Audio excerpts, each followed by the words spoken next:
Grog. Hey everyone, and welcome to Pat Chat, a weekly podcast with Keri Matthew and Peter Fickling, where we discuss one woman and her desire to flog fruit juice in a field. Guys, how you doing? And cheese, the naughty woman. Yeah, she's going to bloody squeeze some cheese in as well, which I think she might get into trouble about. Everyone takes contraband. Sorry, Peter. No, you go, Matthew. You go.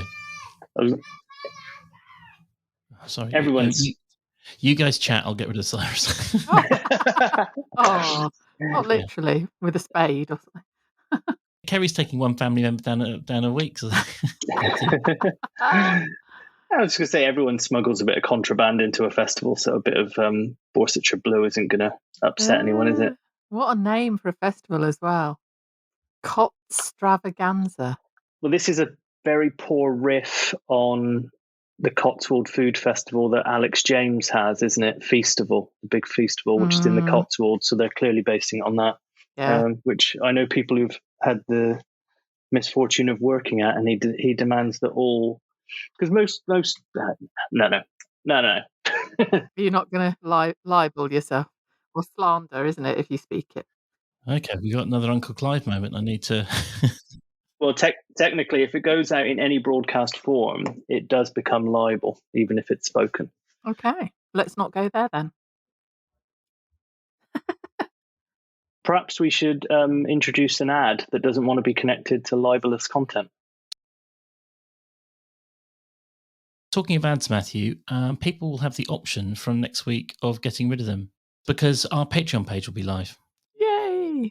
So if anyone does want to contribute to the podcast, we're a year and a half in yet now, and so far it's just been a few adverts. So go to patreon.com/thecidershed, and there are three options, hopefully none of which seem too offensive. And if you have a mind, give us a bit of support, and that'd be great. Yes, and we've been mulling this over for a while, and it's finally out there. So, yeah, as Peter says, hopefully it's not too orcs, but money's always awkward, isn't it? So, do what you will. Matthew has his cider habit. Keri has her well-advertised processed meat problem, and and I just need cheering up. So. When you went to sort Cyrus out, we were just talking about Cottstravaganza as a name for a festival. Cockstravaganza? Cottstravaganza, as in it's in the Cotswolds. Oh, right, yeah. What was it? What was the one on, they had Locksfest? Oh, yeah, that made a bit more sense, didn't it? This one, because it's the Cotswolds, but Matthew was talking about it being similar to another festival name in the Cotswolds. Yeah, Feastival, Alex James' little baby. Yeah, that's it. I did look it up, though. I was suckered into wondering whether it actually existed, Cottstravaganza. It's nearly as bad as geriatric cricket, isn't it? Nothing is as bad as geriatric cricket. Someone unfollowed me this week because I used that. Yeah, you upset somebody, didn't you? Yeah, sorry. What do we think? I've got a mild plot prediction with Pat and Joy heading off to a festival, which I think that Pat's going to come back full of henna tattoos and, hair down to her waist, and she's going to hold her own festival on Bridge Farm, serving only soup. And it's going to be called Vegetable Stock. Serving only soup. So Tom becomes Emily Evis, and yeah. Oh no. And that could be fueled by Peggy's kind words to her, which we never actually heard in the voice of the crone. There we go. But because she was saying how much she loved Pat's brave, wild side, didn't she? So maybe Pat will be fueled by that at the Cockstravaganza mouthful of a festival. Well, I mean, am I being too optimistic to hope that the amount of Pat we had this week means that something truly dreadful might happen to her in that festival field? Could this be the end of Pat? Well, you two have been getting a lot of praise on Facebook for calling June Spencer stepping down as Peggy. Yeah, and in previous weeks, pretty much everything we sort of wish to happen happens. That's we've been called mystics and so on Twitter. Okay, we need Tom dead. We need who actually Natasha can live. So can the twins. I'm not a monster. Who else can we get rid of? Just the Gleason twins, though. Yeah, yeah. Most of them can go actually. Apparently, the Gleason twins, according to Tony, they've always dressed the same as long as we've known them. We're just like, well, that's about 2 weeks, mate. Yeah. Yeah, because Natasha found that creepy that they dressed the same, didn't she? Yeah, I do wonder what's happening with the Gleason twins. I mean, that we haven't heard them yet. We've come very close, haven't we? We've heard them being sort of argued about. They've been proximate when they've been sort of bickered about when Jim was gently chiding Tracy for her attempt to cheat. But yeah, so I mean, look, I'll just cards on the table, right? We've had a week of Pat. Have you two got Pat out your system for this week, or do we need to talk about Joy in the festival? I just got one more thing to add to all of this, which is Justine got in touch on Facebook to share a screenshot of the Archers episode description, which has the preview, and it just says, Pat has a revealing chat, ... And she's just sent it to us in full cap saying, Pat chats. Cue the jingle. Go on then. Pat chat. Pat chat. Pat chat. That is literally the only thing I like about Pat, is the occasional chance to have a bit of Pat chat jingle. I mean, is it performative and over the top, the amount that I hate her or the amount that we hate her? Or is it reasonable? Did you notice in amongst your vitriol towards her that she was actually nice this week to somebody? Can you remember who it was? She was revving up to be horrible to Joy before Joy said that she wanted to help her. She was nice about Peggy, wasn't it? But we didn't hear it. Was she kind to Tony? Did she say some kind things to Tony? There was a point where she said, Tony, look at this. And he went, whoa. And then it just turned out to be Johnny's holiday photo. She's never nice to Tony. No. It's someone else. Natasha? Yes. Yeah, because apparently, I mean, we've heard in the past that Natasha's father is bipolar. I mean, one symptom of this was he once came home with a full disco rig. Well, we've all done that. But he went out, bought the entire pub drinks, and then bought 2 ponies. I was like, hang on, that just sounds like Brian. Yeah. She was nice to Natasha about Caitlin and her having to deal with Mr. Bipolar and the bipolar dad, and sort of sounded quite genuine and gentle. It was a bit shocking. I sort of was taken aback, but it registered in my mind that she was actually being nice. But this is real prodigal son territory. Is this where we play Pat Chat jingle backwards? Like what's his name? Oh, not Jethro Tull. What's the name of that band he said that got in trouble in America? Judas Priest. That's it. It began with a J. Jethro Tull's in the Archers, isn't it? I used to know one of the sons of one of the band members of Jethro Tull, and it was absolutely fascinating to watch him. He went from like 22 years old to 32 years old, still dining out on the fact that his dad was the whatever from Jethro Tull. It was like, mate, you're rinsing this.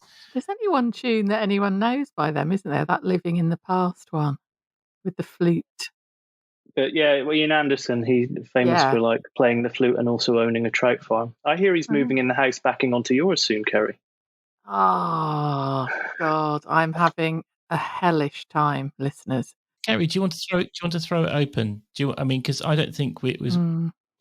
We came to a decision on what the correct course of action was, did we, on our WhatsApp? So go on. We didn't. I sought help from the lads on this issue, which is that there's a neighbour who backs onto my back garden and other back gardens that are in line with mine.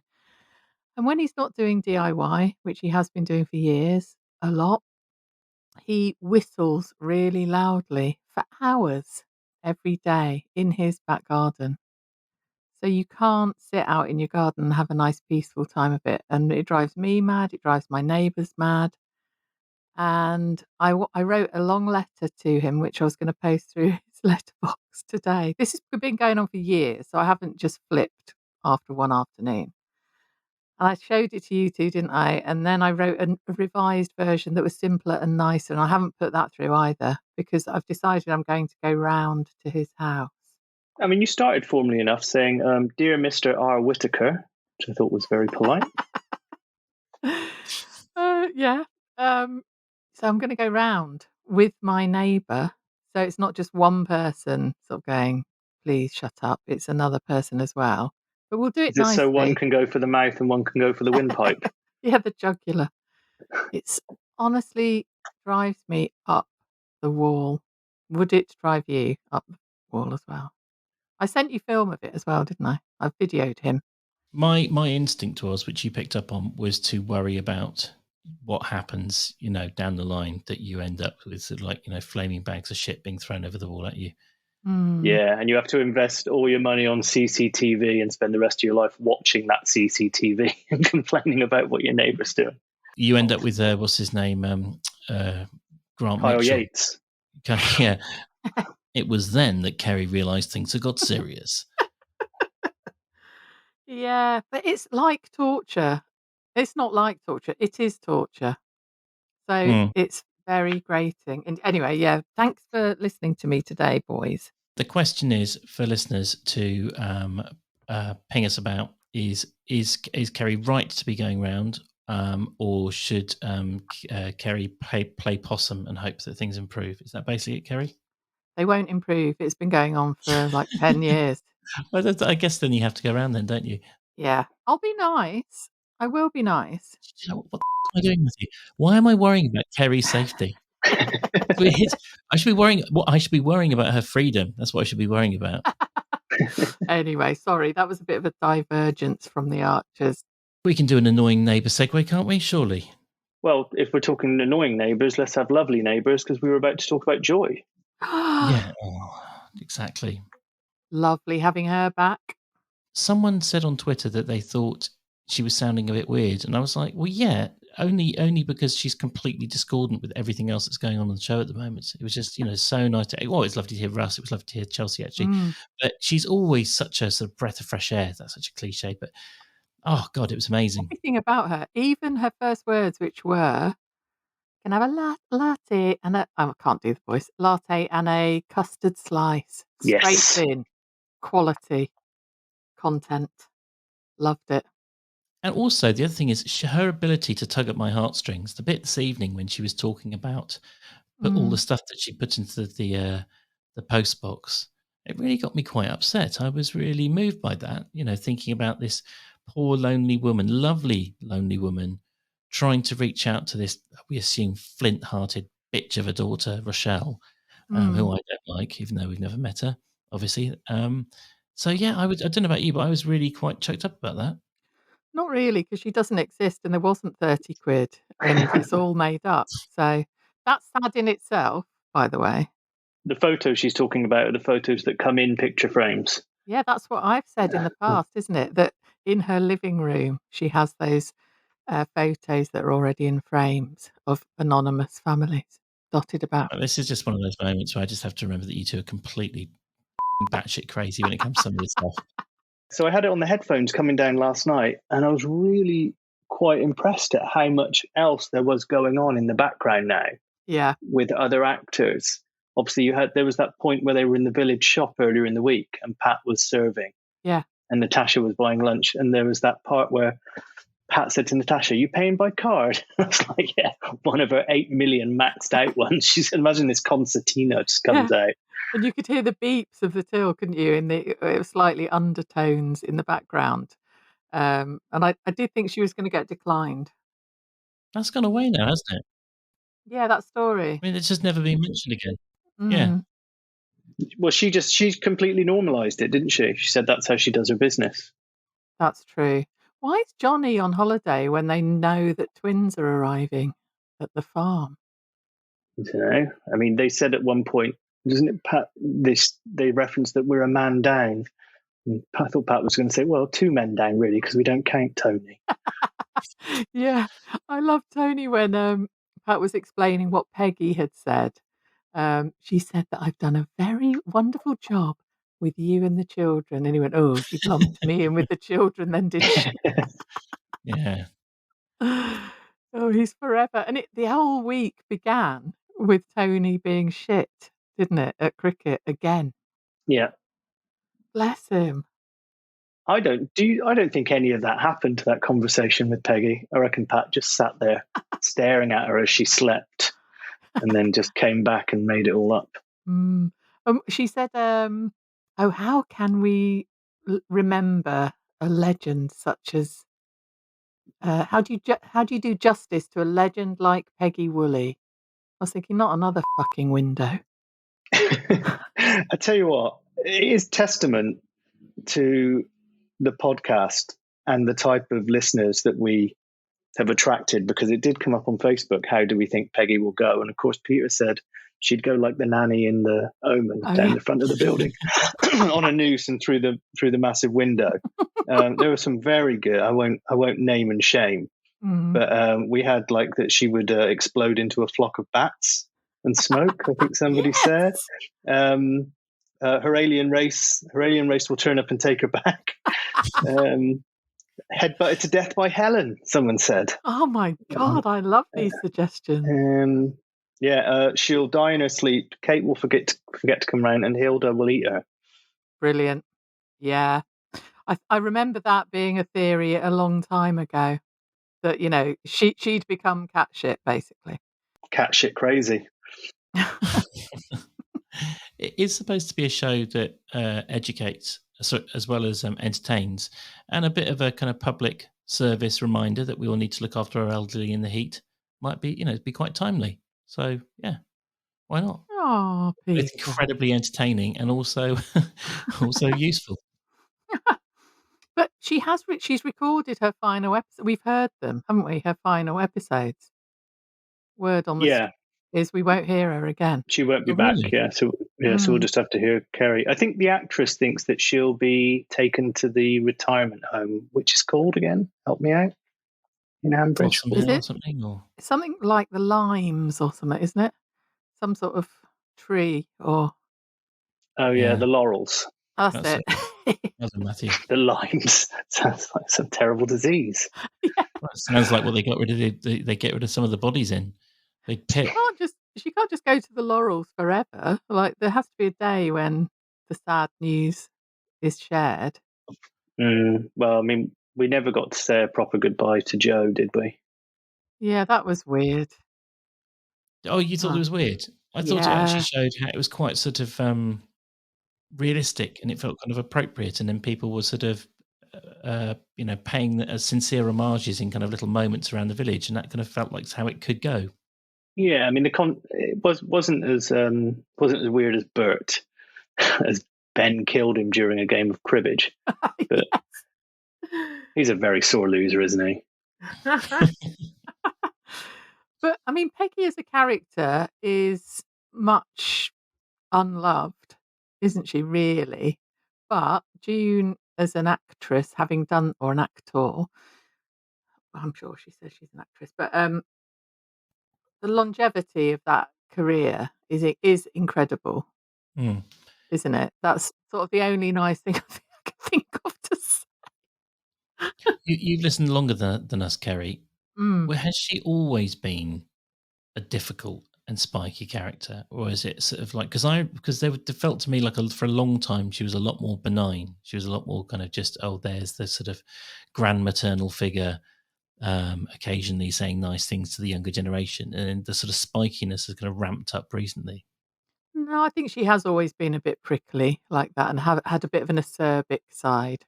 And we've known about her not really caring too much about Tony. And yes, she had a tough time of things as well, but she's quite an interesting character, really. Better that than a sweet, sweet old dear, isn't it?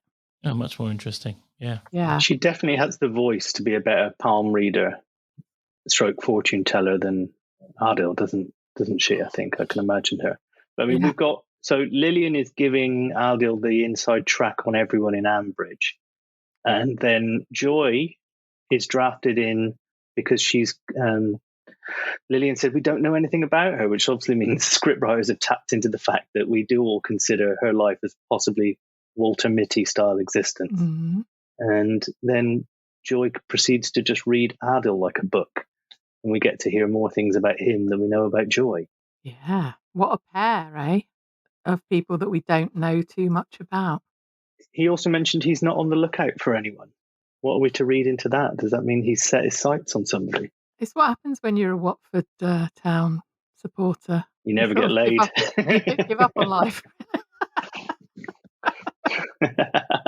I quite liked that. That again, you could tell it was a Kerry Davis week because he's done this before, where there were loads of little mentions of popular culture stuff by name instead of the sticky back plastic type situation with Blue Peter. He literally talks about TikTok, Geordie Shore, Watford, Obi-Wan Kenobi.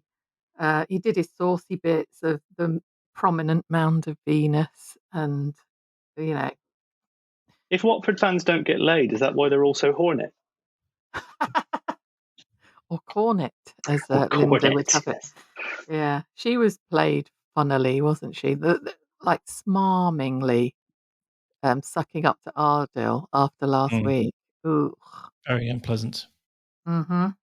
And she's such a snob, isn't she? I mean, we know this is not news, but when she went into the Bull and she was like with Harrison there, and he said, "Oh, I thought you might be with those people over there." She's like, "Oh no, not the chicken factory people." Do you think when they made that booking, they said it was a hen night? Hey. Very clever. I do think it's good that they've returned Lynda to being an absolute pain in the arse. Like they could have let the whole accident thing sort of soften her and turn her into this kind of like, slightly sort of sad lady at the fringe of the village, kind of like, all of her confidence stripped away. But I'm glad that she's back to being, a complete idiot. And really manipulating people into doing stuff all the time. Like Adil now has to be the palm reader. Harrison, she wanted to be the keeper. Now it's Russ who's the keeper. No, Russ isn't the keeper. Russ was just giving Harrison a bit of shooting practice, wasn't he? Yeah, he's also he's either accidentally brilliant at football or Harrison is truly dreadful. That was the spill out. But and Denise, I got to say, I can imagine he's pretty good at football. He's got a kind of sinewy sort of athleticism, doesn't he?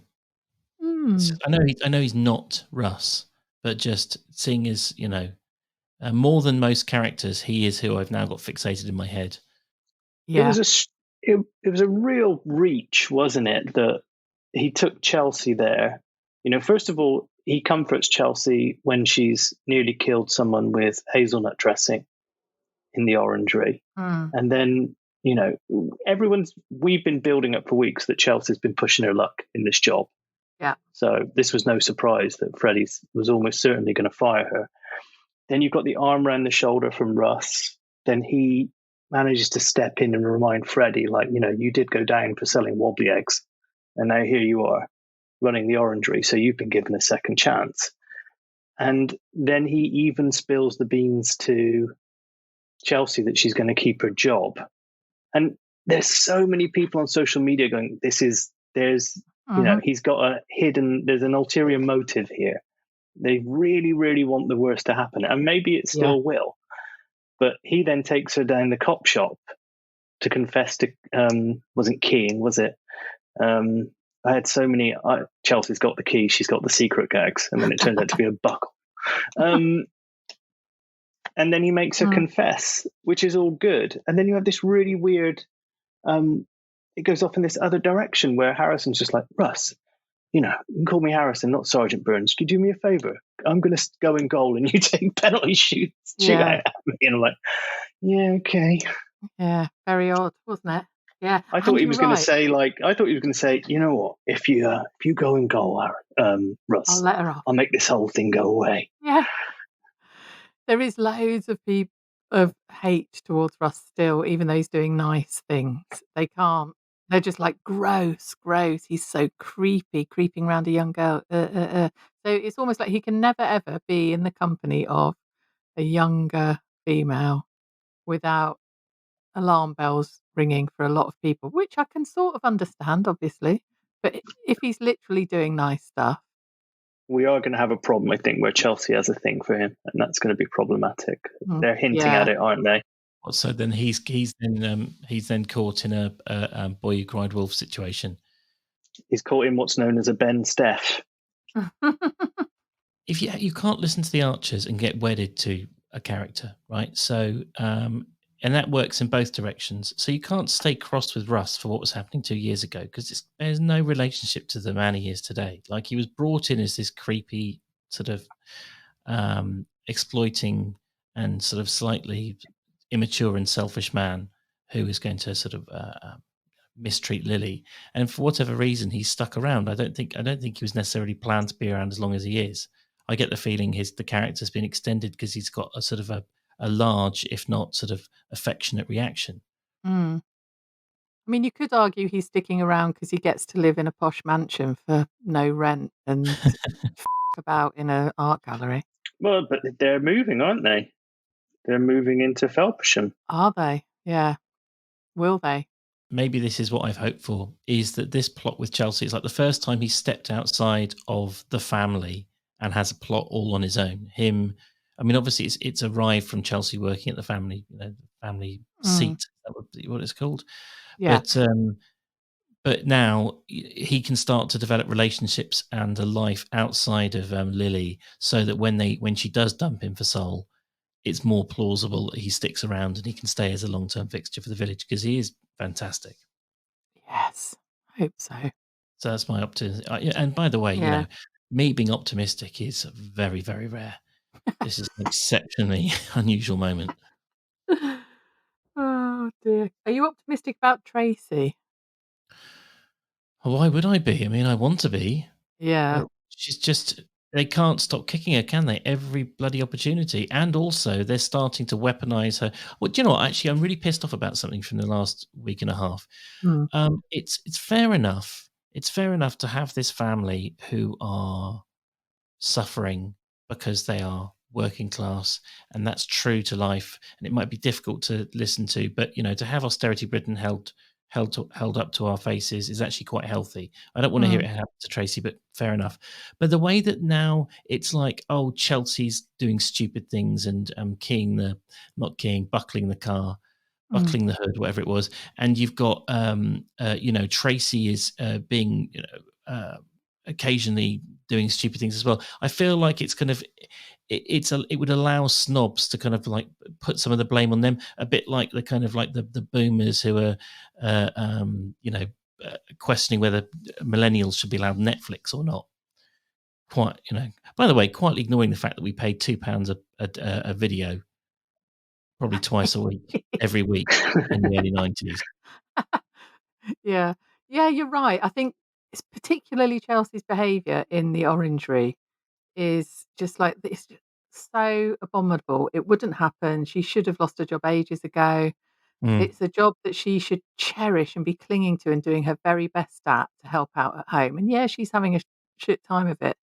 But actually, really, she would knuckle down and do her very best and not be so surly to Freddie and not be that bothered about someone with a nut allergy and practically nearly killing them. That it it is easy to then blame her for her, the comeuppance that she's narrowly avoided. I've worked in restaurants where people get fired for getting the table wrong and taking the food to the wrong table, and they only did it once. So Chelsea's kind of getting away with I would say she's getting away with murder. And the only reason that kind of harks back to something else was I made these notes on my phone listening to the Archers last night, as I said, coming down on the bus. And I was aware at one point that people could read between the seats what I was writing. And my words at one point said, "Cancel Geordie Shore, bitch, sort her out, kill her," in my notes. I thought, if this person is looking, they're just going to think, oh my God, I'm sat in front of a lunatic. Yeah, we haven't really explained why you sound a little different this week, have we? I know you've mentioned travelling down and what have you, but you're actually sitting in Lisbon, aren't you now? I'm sitting in Lisbon. I've gone from Barcelona to Madrid and down to Lisbon today. And yeah, I'm sat in a little bedroom come office in my in-laws' place in Lisbon. Yeah, well, do you know what, Matthew? You, because you know how long it's going to take me to put in all the sounds of seagulls, buses revving up and smashing past, all of those little sounds that everyone's got so familiar with from your home in Porto. Sorry, Keri normally provides seagulls as well, to the point where when I listen back, I can't tell whose seagulls are whose. The sort of British accent of my seagull. If anyone can tell the difference, please message in, because, Keri's seagulls are going, stop you whistling. Shit on your head. Yeah, this is totally going off on a tangent. There were 2 occasions where a bathrobe was going to be used as sort of dressing up, wasn't there, this week? Aye. Can you remember, Peter? Because I think Matthew can. No, I do, as you know, unlike some Archers experts, I do listen to every single episode, but this week has been insane. So I was going to say at the beginning, before we got distracted, that you two are going to have to do the heavy lifting, because it's all been a blur. So that's my very long-winded way of saying no, I don't know. Well, one of them was going to be dressed as Obi-Wan Kenobi, using a dressing gown. I mean, that was mentioned only in passing, wasn't it? Oh. One of them was Adil for his Madame Babushka act. Yeah. Well, you're almost there. Yeah, one of them was Adil for his palmistry gig, and the other one was Brad, who's going to dress up as Obi-Wan Kenobi, walk into the scholarship building and wave 2 fingers and go, "You don't need to charge me for the accommodation." I wonder, why was he dressing as Obi-Wan Kenobi? I don't know. Is it for the fate?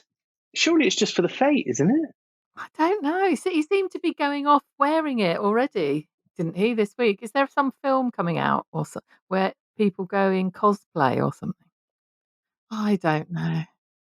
Do you know, I didn't hear it. Well, I think it's just because there's been that Obi-Wan Kenobi series on Disney, hasn't there, recently? Ah, okay. But quite what the significance of it was, no, I didn't know either. Yeah. Maybe all the Horribins sit down and watch Star Wars in chronological order, like a bunch of freaks.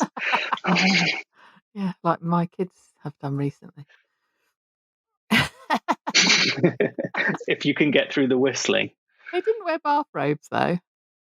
No? Whilst doing it. No.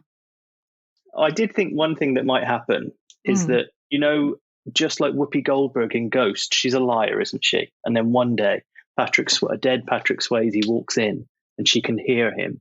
And that's the whole premise, is that she's always been a fake.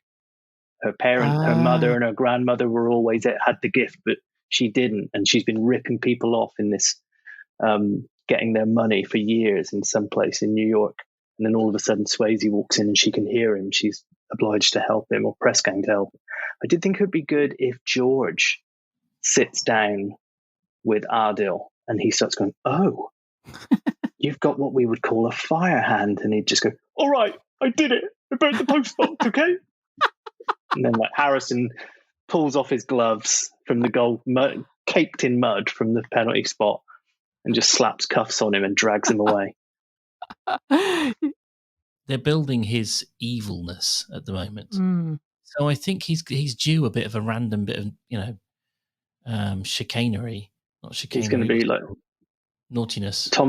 Naughtiness. I know the word you're looking for, Peter, and it's escaped me as well. I reckon he's going to be he's kind of the guy that removes a screw from the Wurlitzers and then watches as it all falls apart and stuff, isn't he? Oh, yeah, proper nasty, isn't he?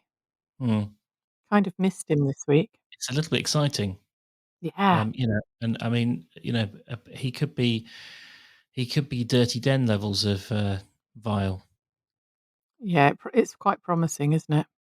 Leslie Grantham, fair play to him. I was never an EastEnders fan, but the few times I saw him, really hamming it up as Den, it was quite full on. Yeah. There's a very good video going around Twitter last week because I think Rishi Sunak had popped out to pour a pint in a pub to show that he was just like everyone else. And he's pouring it and the camera keeps panning away, and over the audio of this terrible slushing noise and is just the Queen Vic crowd as they're listening to the recording of Sharon admitting she slept with Phil. All of their faces are just, everyone's horrified. It's brilliantly done. And then in the end, it ends with this: someone has mocked up this disgusting looking pint that's just running everywhere being poured. But I tell you what, I mean, Joy's a bit like Rishi. Joy didn't know how a card machine worked. Pat had to explain it to her. Yeah, that was weird, wasn't it? Like she'd never paid for anything in her life before. Yeah, what's going on there? It's all paid for by the Secret Service. Oh, yeah. Because she is a spy after all, isn't she? You two with your conspiracy theories. Anyway, I thought we'd agreed Pat chat was over, so we don't need to go back there. Anything else we need to touch on? Shawaddy? They were in my notes, but then they actually got mentioned later on. I only wrote them down as a kind of a premonition. So Joy's going to bugger off and watch the bands at the end of the working day. I mean, do you sell? Oh, I know it's a food festival, really. Like, do you sell much juice? I don't know about that. Bridge Farm has saved the day. The festival was going to have complaints from irate customers if the famed juice cart wasn't there. Yeah, which in Pat's mind gives her license to dish out leaflets and Worcester Blue, doesn't it? It's all going to go wrong. The two are eternally linked in your mind, aren't they? You say juice, you immediately think cheese. I mean, who doesn't? Juice and cheese, cheese and juice. And why is juice dry, medium, and sweet? Apple, isn't it? It's like cider. Do you have dry juice? I think you can, yeah. Ah, okay. Rather think of it more as unsweetened, but yeah, okay. I'm famously not drinking, right? So I'm at a festival. I'm not going to a juice counter. Like, it's just not. It's not happening. Like, even me, somebody who doesn't drink, I can't think of anything worse than having sticky hot, rapidly warmed, sticky hot juice sloshing all over the place, just sticking the whole place up. Horrible. No. But it is a food festival, isn't it? It's not a festival. It's a food festival that's got a couple of bands on. Go on, Keri. Do your Geordie Joy. I Quite good. can't. Oh, Pat lass, I can't wait till the evening and all the music acts. Oh, that was awful. Oh, you sound like Bob Mortimer. Yes. That was really good. That's my Geordie Joy, my one and only ever Joy impersonation. It'd be good if Bob Mortimer owns Grey Gables, or is. He's got the money. Go on, get in. That would be absolutely incredible. With the hand lion, a statue of the hand lion in the middle of the lawn in front of the stately that's home. why the wild pond is going in, so you can do that fishing with what's his face. Exactly, guest appearance with Paul Whitehouse. Do you know who's headlining the Feastival, which is the real Cotstravaganza this year? The Human League. Oh, you're lucky. Yeah, you did say that in the week, didn't you? Yeah, Matthew's got a sexy new Phil Oakey haircut. Oh, you guys! I must confess something actually at this point, because I just randomly sent a photo of me to you guys, didn't I? Yeah. Yeah. The people that water our plants sent us a message to say, "Has Matthew had a haircut yet?" So I deliberately slicked all my hair over and then sent that photo to them, and I was in two conversations at once, and sent it to you guys instead. But you were so complimentary, I didn't want to bother telling you. It was a bit hair flick. The angle you caught it, there was a sort of a young Phil Oakey esque look to it. I was taken. So, guys, the only thing that we have yet to cover is the twins. Yeah, they weren't half screaming, were they? Which I sort of was thinking that maybe Tracy could be hired as a nanny to help out there. You're big on this idea, aren't you, Keri? Well, I think it is an idea. It got quite a lot of traction on Twitter, which was surprising. Does she have the personality for it? Well, I bet she'd be great with the kids. She had trouble controlling a rat in the vet's office. Well, that's quite normal, isn't it? Maybe, I guess. Are you good at controlling rats? You saw one today when you were speaking to me. Yeah, big old rat ran in front of me. Or maybe she could help out in Summer Orchard. Like how, because they're short-staffed, aren't they? How Tony seems to be doing everything, pretty much, doesn't he? He's like fixing a grain trailer and 1 minute and then doing something, Tom seems to be doing barely anything. Just seems mad that Oliver hasn't gone back to Adil and said, look, I think we've made a mistake in the past. You've got Roy. You could do with a Tracy, help you get all this stuff organised. She's absolutely fantastic. Let's retain her talents. Guys, you know more about this than me. So how many people do you think there are at Grey Gables working there to run the whole They place? said 60. I'm pretty sure they said 60 in the past, in the recent episodes. Right. And so do we have to, as listeners, think that each of these people could be as, worthy of a job as Roy, as Tracy, as Lynda, and all this? So we have to, if we want to keep Tracy in work, we have to keep 59 other people, right? To be logical. Although that was, I think, how many people they were getting rid of. And now with all this automaton hotel where you don't have a receptionist and, it's perhaps going to be fewer than the 60 that there were before. Yeah.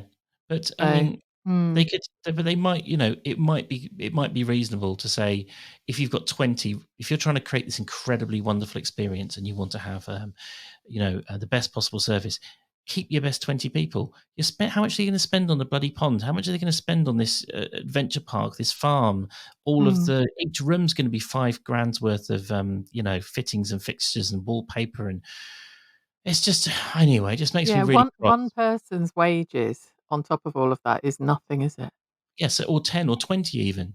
To have that quality, anyway, if it's a genuine comment on society in general, it makes me quite cross, but it makes me very cross that, that they wouldn't be. This genius, Adil, and his amazing benefactors, that if they are as clever as they keep on making out, they would realise how valuable it is just to retain 20 people. Sorry, soapbox clambered off now. He can't be that clever if he took a potential investor to Lower Loxley thinking that'll impress them with a bit of quiche.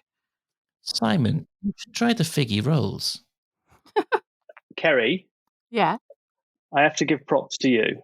I think it was when it was just you and me a couple of weeks ago, and it was in relation to the knitted onesies that you said in a couple of weeks, Natasha won't give a shit about what the kids are wearing. She won't even be able to get out of her pajamas. And that's exactly what she said this week, wasn't it? She hadn't even had a chance to change. Yeah. So there you go. More mysticism from the cider shed. See, we should be doing the bloody palm reading with the crystal ball and all of that in some sort of dodgy tent. Yes. Guys, let's have a quick ad and then pop back. By the way, I didn't tell you we had a big jump in figures again. I was checking out the statistics. So yeah, welcome to the how many more people we got this week. Did I tell you that? I don't think I did. You didn't. That's good news. No, it was like a big jump last week. So yeah, maybe it was me traducing Matthew's name 3 minutes in. That's a big jump in figures. Notice when Helen was mentioned. Well, she was barely mentioned this week. I didn't. I wrote down in capital letters in my notes Kerry's new girlfriend, and I haven't been childish enough to say that the whole pod. I liked one thing she said. Yeah. We're now married. So if people want to get in touch and chat to us about the Archers, even, where do they go? Come to Twitter. We're at the Cider Shed Pod, and we've got 2,406 followers now, so it's still going up. And I would like to thank also Suzanne and Riley for the latest 5-star review. It's her favourite part of Sunday. She loves listening to this whilst walking the dog. It always makes me laugh, she says. If you're a fan of the Archers, add this to your listening routine. Yeah, we always have instructions on how to leave a review, and then preferably with a lovely, not just the stars, but also with some words as well, if that's possible. That'd be absolutely great. Matthew, you were telling us earlier on about all of the action on the Facebook and the Instagrams. Yeah, the whole Peggy stuff and Pat Chat had a bit of a flurry on there, and obviously we've already said how we think Peggy will leave.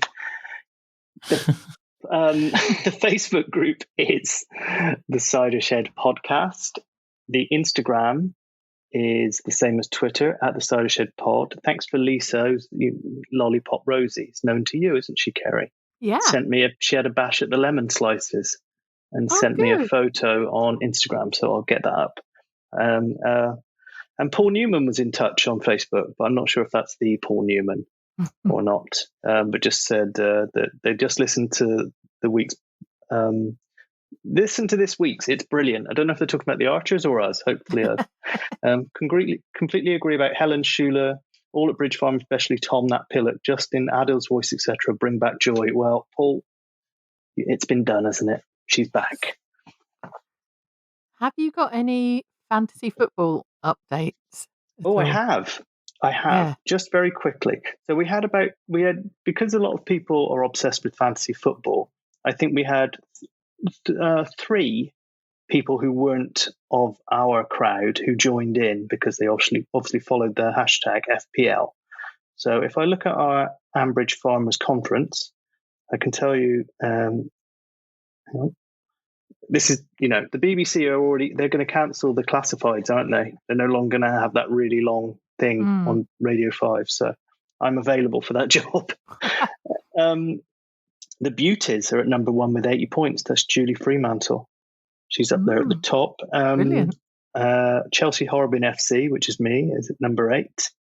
Warbis Dream Team in Quite near the bottom.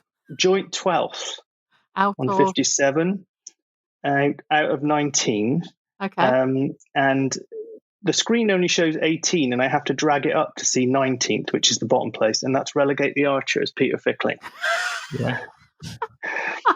It was like the beginning of last season where I had to close cookies on the BBC website to see where Arsenal were at the time because they were in 20th.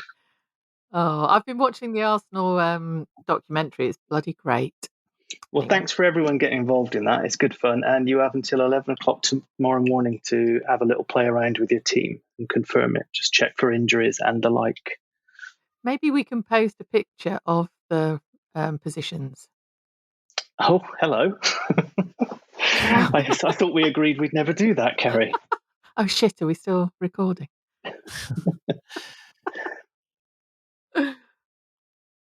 Well, on that bombshell. Oh, we didn't even mention red urine or anything, did we? And ticks and climate change. I've already kind of done titles for the show, and at the last one I was just so lazy. I just wrote Red Water Tonight, Tone is Still Shite. Great. There we go. Thanks, everyone. Have a lovely week. See you next week. See everyone. Bye. Hang on.